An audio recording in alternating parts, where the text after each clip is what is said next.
Well, hello, hello, hello. Ah, ah, Good morning, good afternoon, and good evening, everybody. Welcome back to the one and only, and your brain shut up RDJ. And today, we're gonna review my top 5 favorite books of all time. And as you may know, that I have just arrived from a long trip, and uh, yeah, I just got home and start streaming. So I don't want to linger on with rambling a lot. I'm just gonna get with the presentation. So right now, let me look for the what you call it, the book cover. Wait, where is it? Oh yeah, I think it's in here. IMG. Oh yeah, the first book is whoa. It's covering up.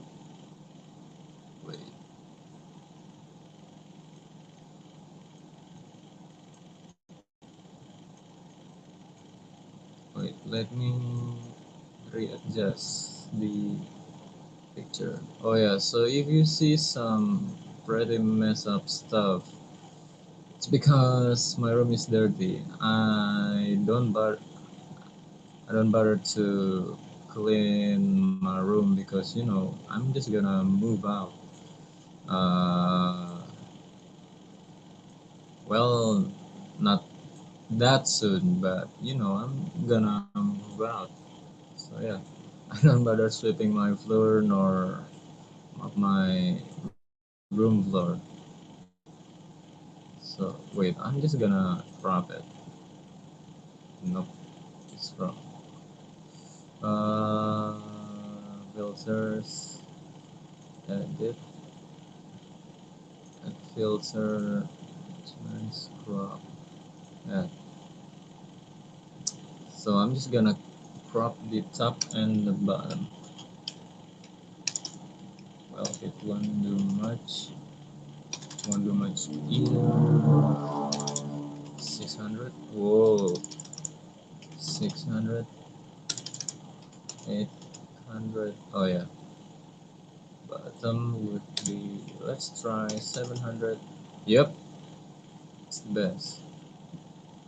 Yeah, so this is one. So this is the first book with I'm gonna review. So this is Norwegian Wood by Haruki Murakami, and the cover is for the Indonesian version of the book. And I have a script actually because the summary for the summary, and sometimes I'm just gonna ramble if I don't write the script for a review, unless it was a game review. So let's start with the summary verse. No truth can cure the sorrow we feel from losing a loved one. No truth, no sincerity, no strength, no kindness can cure that sorrow. All we can do is see it through to the end and learn something from it. But what we learn will be no help in facing the next sorrow that comes to us without warning. Uh, it's actually a quote within this book, and it's a dialogue from the female protagonist named Naoko. The story started when 37 years old Watanabe Toru landed on Hamburg Airport after taking several hours flight, riding Boeing 747 plane from Japan. It was November back then, and the rain which pouring on Germany makes Watanabe remembered Flam painful painting. Once the planes landed, Watanabe could hear an orchestra group playing Norwegian Wood song by the Beatles. When he heard this song, Watanabe felt very sad, the pain and sorrow punching every single cell beneath his heart. Even his head feels like wants to explode. The feeling of loss and nostalgia takes him back to 1960s, when so much happened that touches his life. Watanabe, his classmate Kizuki, and Kizuki's girlfriend Naoko are the best of friends. Kizuki and Naoko are practically particularly close and feel as if they are soulmates, and Watanabe seems more than happy to be their enforcer. The idyllic existence is shattered by the unexpected suicide of Kizuki on his 17th birthday. Kizuki's death deeply touched both surviving friends. Watanabe feels the influence of death everywhere, while Naoko feels as if some part of her has been permanently lost. The two of them spend more and more time together going for long walks on Sunday. Although feelings for each other are never clarified in this interval, on the night of Naoko's 20th birthday, she feels especially vulnerable and they have sex, during which Watanabe realizes that she is a virgin. Afterward, Naoko leaves Watanabe a letter saying that she needs some time apart and is quitting college to go to a sanatorium. These events are set against a backdrop of civil unrest. The students at Watanabe's college go on strike and call for a revolution. Inexplicably, the students end their strike and act as if nothing happened, which enraged Watanabe as a sign of hypocrisy. Watanabe is befriended by a velodrama classmate, Midori Kobayashi. She is everything that Naoko is not: outgoing, vivacious, and supremely self-confident. Despite his love for Naoko, Watanabe finds himself attracted to Midori as well.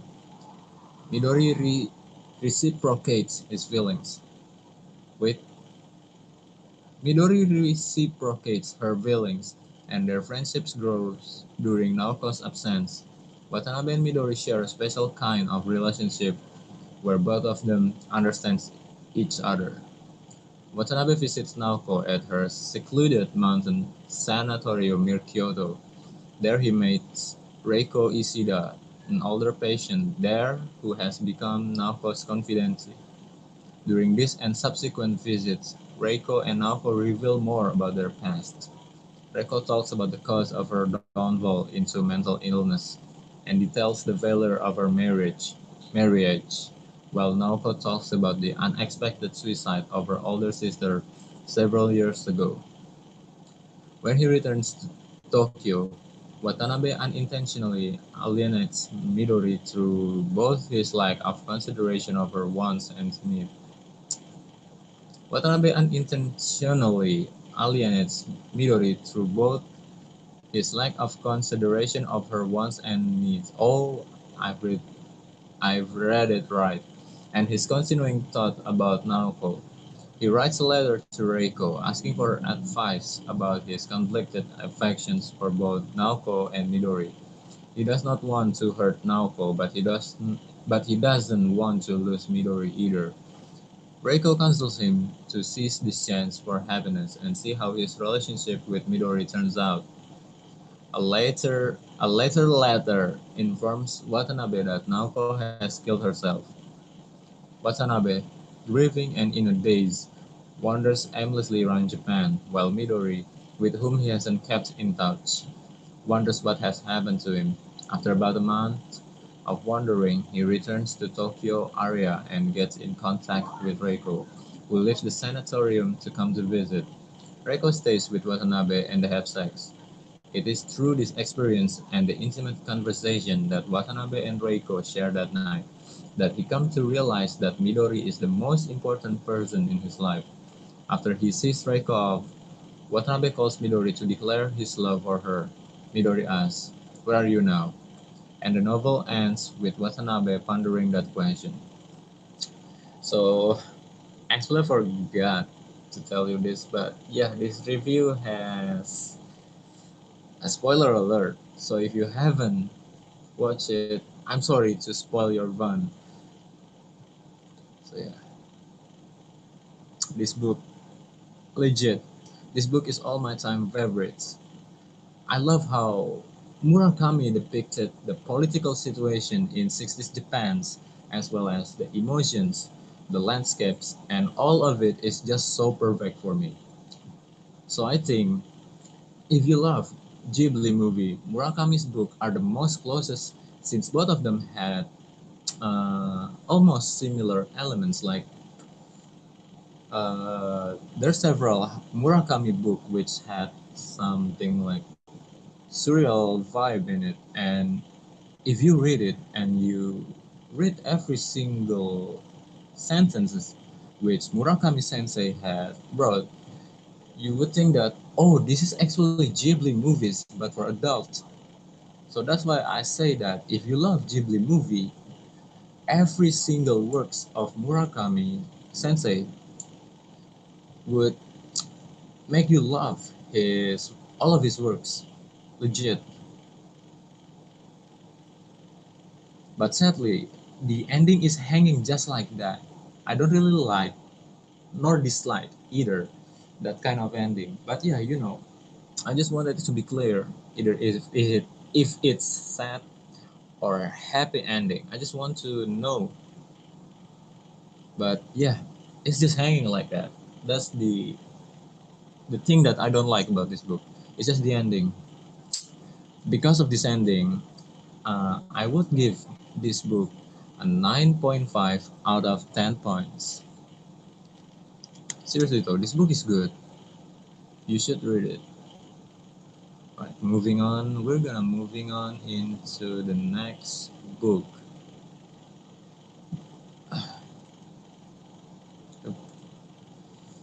So this book is actually entitled Tales from Shakespeare, but actually it contains a lot of Shakespeare's work in this book. So they just like summarize several important part, but not really cut it. You could still get you still like get a hold of the all of the play or maybe book. So this book is, I don't know. This one is important. I bought this book back when I was still living in Jakarta, and this book was displayed on import books display. So I'm just grab it and buy it. So my review about Shakespeare is actually, well, yeah, several of my review script is pretty few for some of it. Uh, Wait, where is it? Oh yeah, it's just simple as this. The summary is just as simple as this.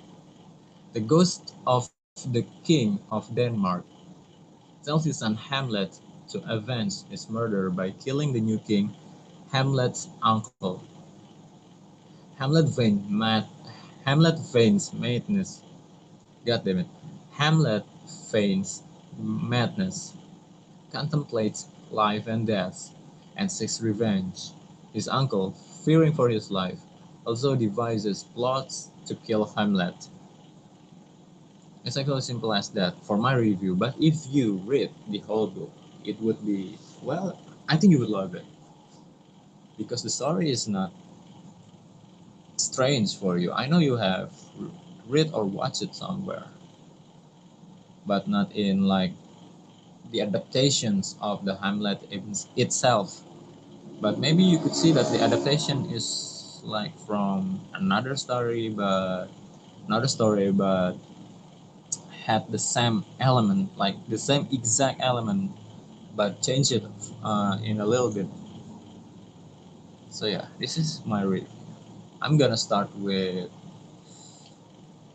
the word which got popular because of this book or play, to be or not to be.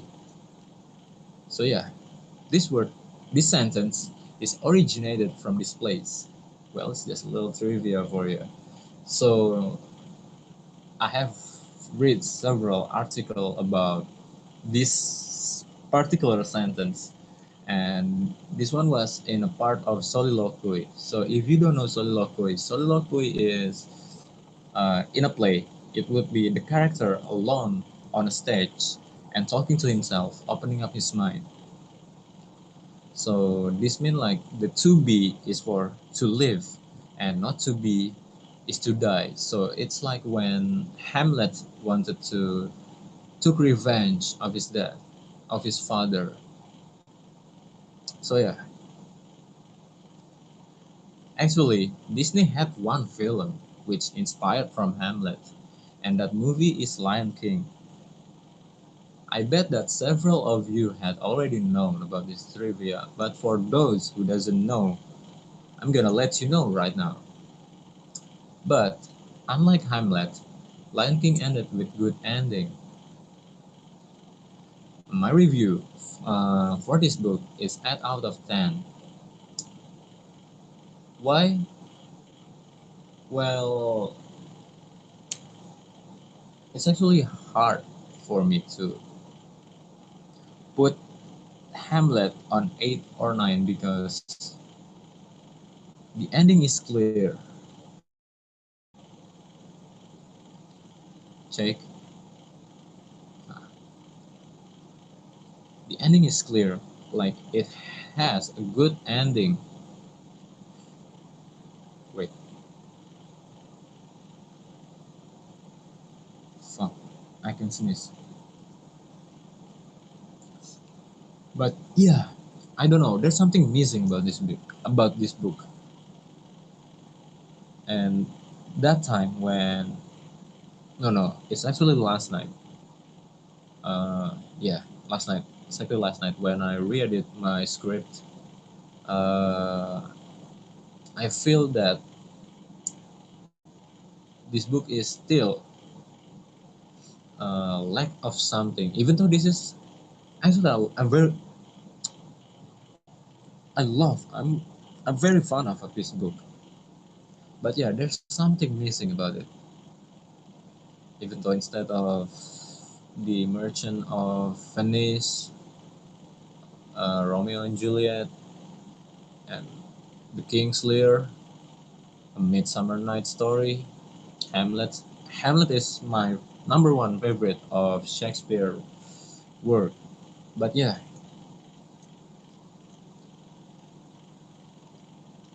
on the contrary, after I've read this book, I know why and how Hamlet is very well known. Even though I gave it uh, 8 out of 10 points, but still though, I know how Hamlet is very well known.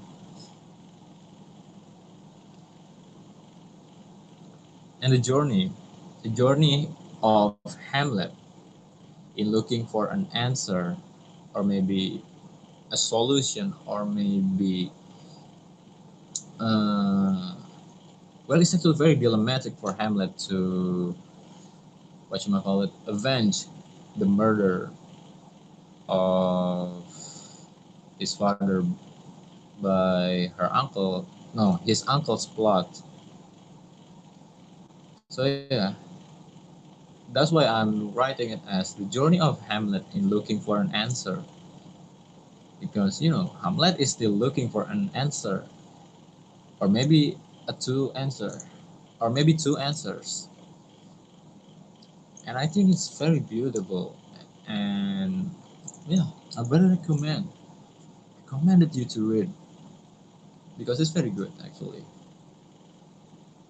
Don't don't bother looking at my oh no, don't judge this book by my rating because rating is well, if you like this story, it's your own personal taste. If you dislike this story, then it's your own personal taste. It's as simple as that. All right, number three. Let's. Whoa. Oh yeah.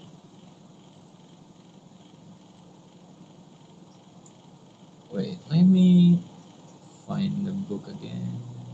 What was that? Oh yeah, this one. Yep. Book number three. Beauty and Sadness by Yasunari Kawabata. So it's actually the Indonesian edition's cover for Beauty and Sadness or Utsukushi Tokanashimi. in Japanese. So here's the summary. Opening on the train to Kyoto, the narrative in, char- in, charac- in characteristic Kawabata fashion subtly brings up issues of tradition and modernity as it explores writer Oki Toshio's reunion with a young lover from his past, Otoko Ueno, who is now a famous artist and recluse. Ueno is now living with her protege and a jealous lesbian lover, Keiko Sakami, and the unfolding relationships between Oki, Otoko, and Keiko from the plot of the novel. Keiko states several times that she will avenge Otoko for Oki's abandonment, and the story coalesces into climactic ending. So I'm just gonna give you one big line, one big underline here. I'm not gonna spoil anything, but it's actually related to why uh, Oki would abandon Otoko, and why Keiko wanted to took revenge, and it's because Oki was Oki was like a teacher in Otoko High School. So back then I believe Otoko was still 16 years old back then. So yeah, she's still underage, and during that time, Oki and Otoko have sex, and Otoko carried Oki's baby, even though Oki already married and had a child from his marriage. So that's why, oh no, no, no. Afterwards, I believe that Otoko's mother told Oki to never come near to Otoko, and I think Keiko got misinformed about this and that. So I think she thinks that Oki abandoned Otoko. So yeah, that's the big line. But still though, it's still spoiler. So yeah, watch out. So here's my review. So yeah, I'm just gonna put 9.5 out of 10. Yeah, just as same as Norwegian would. If you ask why, here's why. Because I just love how Kawabata Sensei depicting every landscapes in Kyoto is like, yeah, the way he's depicting the landscape is just like explaining a painting, man. It's just so good since I really love art. Besides of that, uh, I like how the antagonist is willing to swim in the mud and get dirty, and with that I mean she's willing to do everything, such as being a friend or what's the word? Ah, lover for the protagonist associates.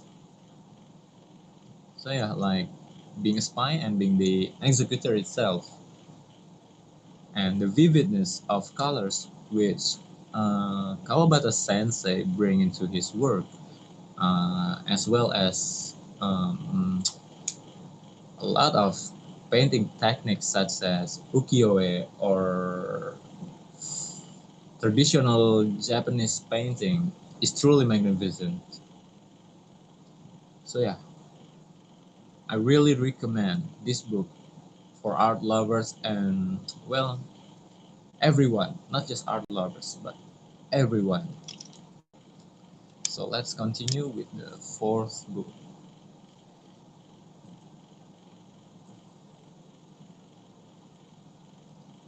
Where was it? This A Study in Scarlet. This one. So yeah, this one is the Indonesian version, the Indonesian cover version for A Study in Scarlet.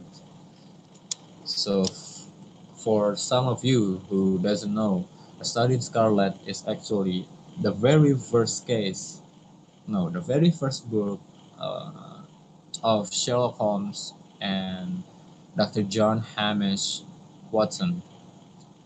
So, in A Study in Scarlet, Doyle introduces the characters of Sherlock Holmes and John Watson, and places them in the crime-solving partnership that lasts for numerous future adventures together. Oh, it's actually my draft about, you know, the whole thing about this book. Uh, oh yeah. So Watson and Holmes is met because that time Watson was still unemployed and met his former friends from college by accident, and then Watson said that he need someone who's willing to share a room with him. And then his friend said that he knows someone, and he took Watson to meet Sherlock Holmes. And by the time they arrive, Holmes hardly took a glance towards Watson. And when he took a glance, or maybe, oh no no, Watson said like, Watson asked Holmes these questions: should we know each other since we wanted to be a roommate? Holmes just smiled, and then he started pointing out his deduction, and it's actually got a bullseye. So moving on, Watson asks Holmes on a murder case with which Scotland Yard has requested assistance. The body of the victim, Enoch Drebber, has been found in a deserted house. There, Holmes and Watson meet the police detective Gregson and Lestrade, and Watson observes Holmes's methods of examining the body and crime scene. Two important clues found Two important clues found are a woman's wedding ring and the word Rache written in blood on the wall, a word Holmes recognized as German for revenge. He makes numerous conclusions about the murderer's height, age, shoe size, fingernails, and means of transportation to assist the detectives. He finally reveals that the man was poisoned. When Watson expresses his amazement at and suspicions of Holmes's conclusion, Holmes explains his process of deduction through observation he has made, such as the footprints in the soil outside the house and the height of the writing on the wall. An old woman, an old woman claims the ring. Oh yeah, so Watson actually the ring which Holmes found as a clue. What? No, not Watson. Holmes told Watson to put an ad in the newspaper stating that Watson had found the ring near the crime scene, and if someone missed the ring, they could claim it on 221B Baker Street, which was Sherlock Holmes and Watson's apartment. So yeah, the old woman claims the ring, but she disappears when Holmes attempts to follow her, and Holmes deduces that she was an accomplice of the murderer. Gregson suspects Joseph Stranger's oh Joseph Stangerson, Drebber's assistant, to be the murderer, but Stangerson is then found dead in his hotel room. Holmes employs a ruse to lure his suspect, whom he soon reveals to be Jefferson Hope, to him while Watson and the police detectives are present and they detain him. Hope reveals that has an aortic aneurysm that he knows will be fatal. In the week before he dies, Hope tells Holmes, Watson, and the detectives the long and complicated story of his adventures with Drebber and Stangerson before their deaths, which took place in Utah during the Mormon westward migration. So Lucy and John Verrier, her father, were the only survivors of a pioneer group traveling in the Salt Lake Valley. They were discovered and rescued by a group of Mormons who gave them a place in their town in exchange for their conversion to Mormonism. Years later, Jefferson Hope, a traveler with a silver prospecting group, passed through their town and fell in love with Lucy. He visited often and vowed to return to marry Lucy after a few months' stay in Salt Lake City for work. Both Draper and Stangerson were polygamous Mormons competing to take Lucy as an additional wife. The Mormon, the Mormon elders gave her an ultimatum to choose one of the two men. Lucy's father opposed her marrying a Mormon and sent an urgent message to Hope, who returned to help Lucy and her father escape so she could avoid the marriage. After the two escaped into the mountains with Hope, a party including Draper and Strangerson located Lucy and her father while Hope was looking for food. They kidnapped Lucy and Stangerson murdered her father. The Mormon authorities forced her to marry Draper, but she died within a month, and Hope took her wedding ring. Draper and Stangerson fled to Russia, where Hope pursued them. He finally tracked them down in London and poisoned them by giving them the option to choose between two pills, only one of which was poisoned. Draper complied, choosing the poison, but Stangerson refused to choose, and Hope instead killed him with a knife.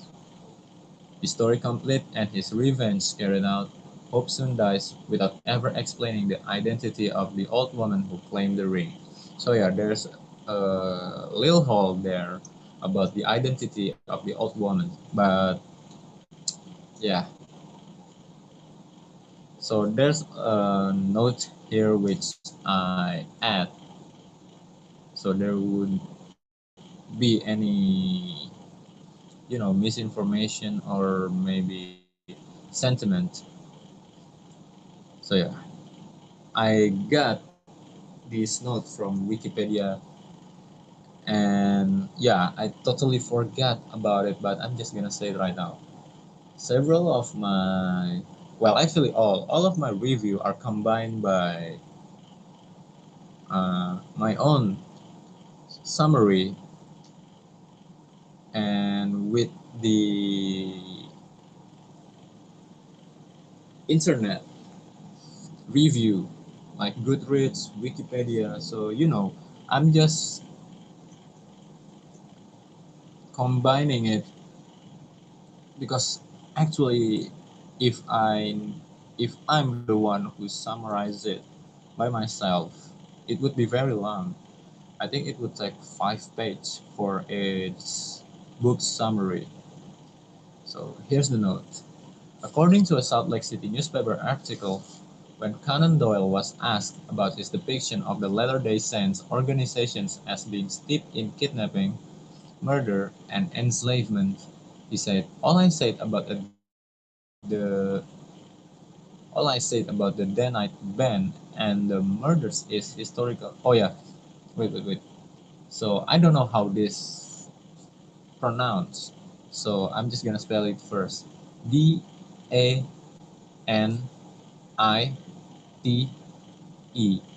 band, as if rock band, metal band. So yeah, I'm gonna read the quote again. All I said about the Danite band and the murders is historical, so I cannot withdraw that. So it is likely that in a work of fiction it is stated more luridly than in a work of history. It's best to let the matter rest. Conan Doyle's daughter has stated, You know, Father would be the first to admit that his first Sherlock Holmes novel was full of errors about the Mormons, and then historians speculate that Conan Doyle, a voracious reader, would have access to books by Fanny Stenhouse, William A. Hickman, William Jarman, John Haidt, and Anne Eliza Young, among others.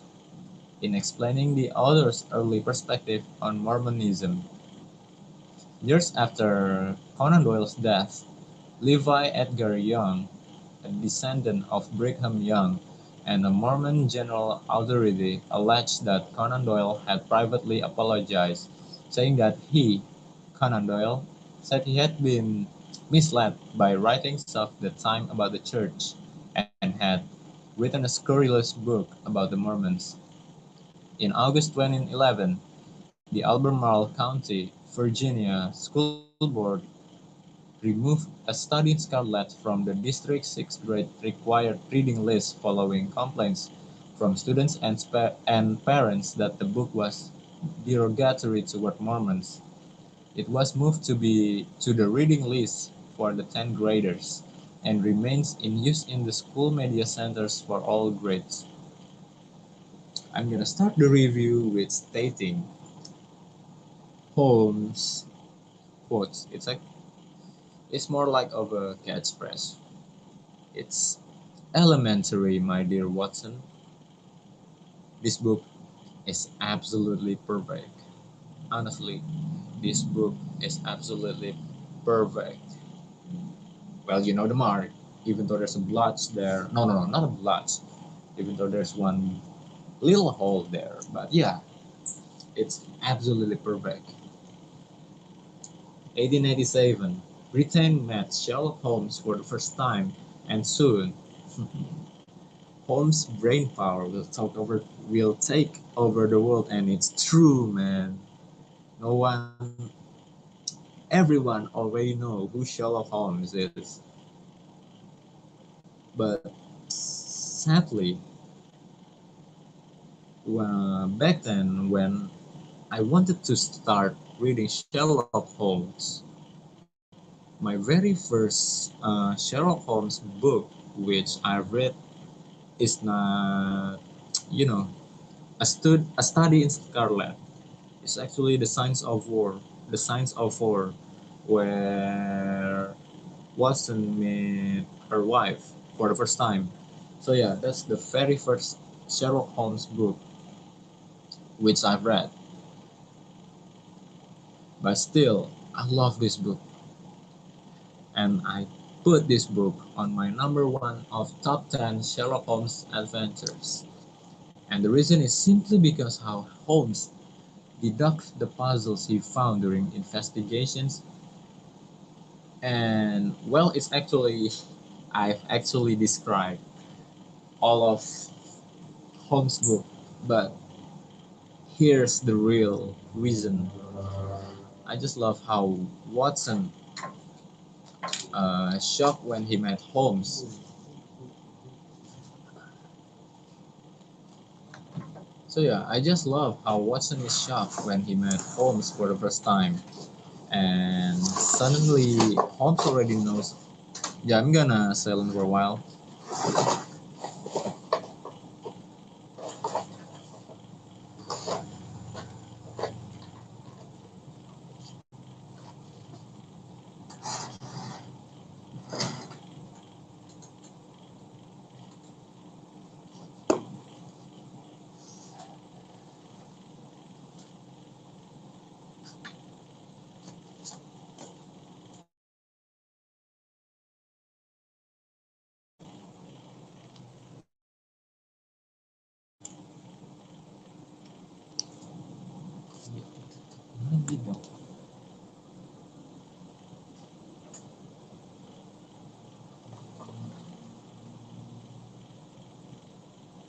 Pak, samping buka ya Pak.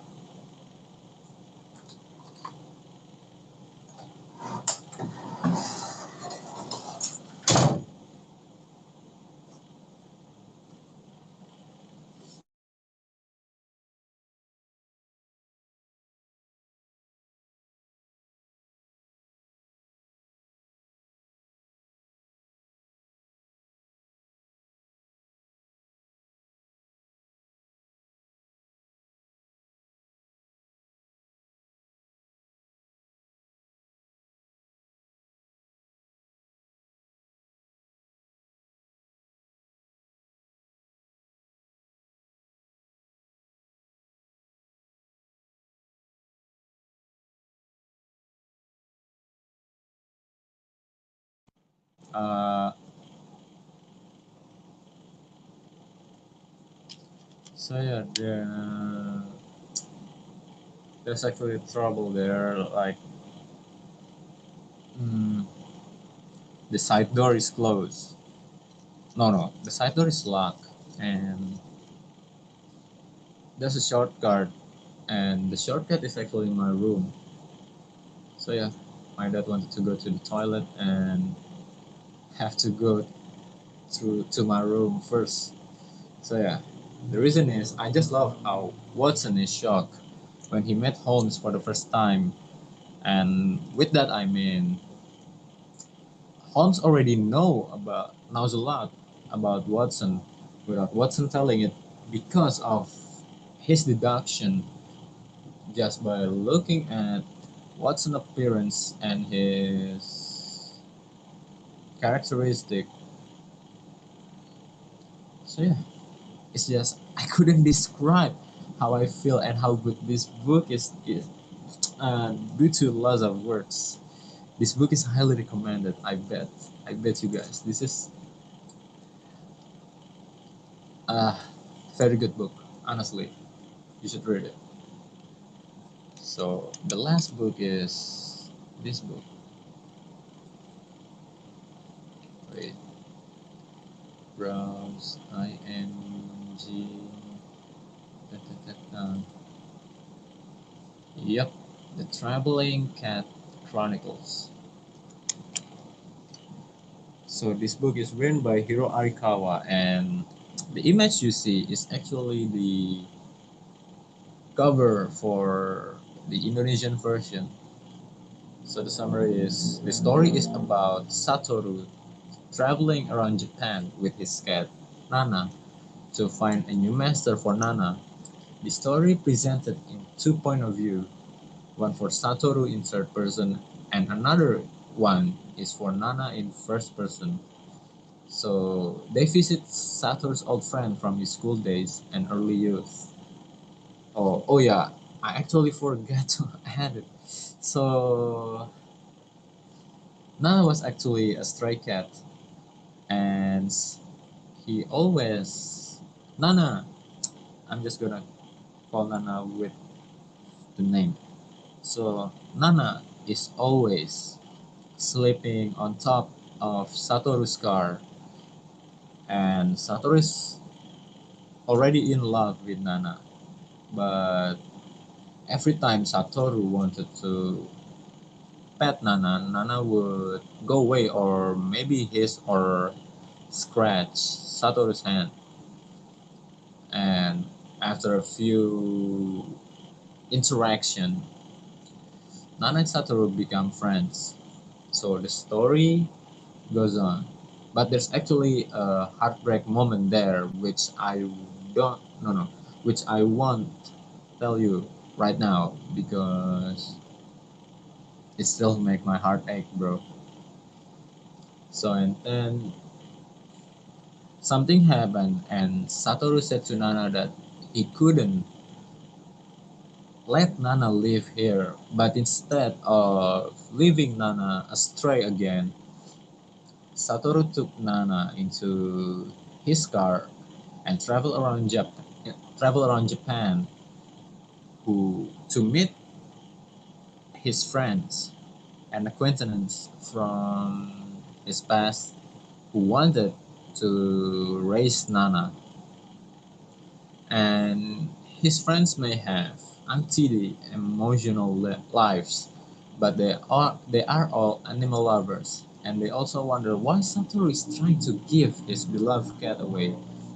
Until the day Nana suddenly understands a long-held secret about his much-loved owner, and his heart begins to break. Yeah, you should read this book if you really wanted what happened. And because of the until the day Nana suddenly understands a long-held secret about his much-loved owner, and his heart begins to break. Just this one sentence, I'm already convinced that I need to read this book. And so yeah, I read it. I bought it. I read it. So this book is absolutely a must-read book. It's for the cat lovers. You would definitely love this book as much as I do. I give it 9 out of 10 because how simple Arikawa sensei wrote his story, yet it still captivated a lot of people's heart. I bet your heart will flutter due to wholesomeness and how cute Arikawa sensei write or construct his world, as well as your heart will also break by the story itself. Honest man, you should definitely read it. So yeah, that's all the books I want to review for the first episode. Wait, okay. Ah, so I already planned about the second episode for the book review stream, which will air during the Halloween on 31st October. But I don't think that for the Halloween book review stream would have this much book because I've just fallen in love with horror theme book, literature, film, etc. Is just well right now. It's actually a few weeks ago before I started the Call of the Cthulhu read along stream. So yeah, thanks for watching. Either you watch it live right now or maybe watch the replay. Wait a minute. Don't forget to hit the like button if you like this kind of content and hit the subscribe button as well so you wouldn't miss any of my stream, either if it's a gaming, read along, or maybe book review and several content which I would give in the future. But for, in the meantime, I'm just gonna give you these 3 content as a starter. I will give you a lot of more content in the future. But yeah, please just bear with me for a while. So yeah, this has been, yeah, don't forget to hit the subscribe button and as well as hit the bell button so you wouldn't miss any of my stream in the future. Don't forget that I have a schedule tomorrow, so I will be stream not tomorrow actually, it's already Thursday in Indonesia. So yeah, today I already have a schedule and of course I would and I will and I can do the stream for today's schedule. I will meet you guys tonight. So yeah, this has been me, the one and only and your Bray. Shut up RDJ. Have a good rest and I'll see you tonight. Bye bye.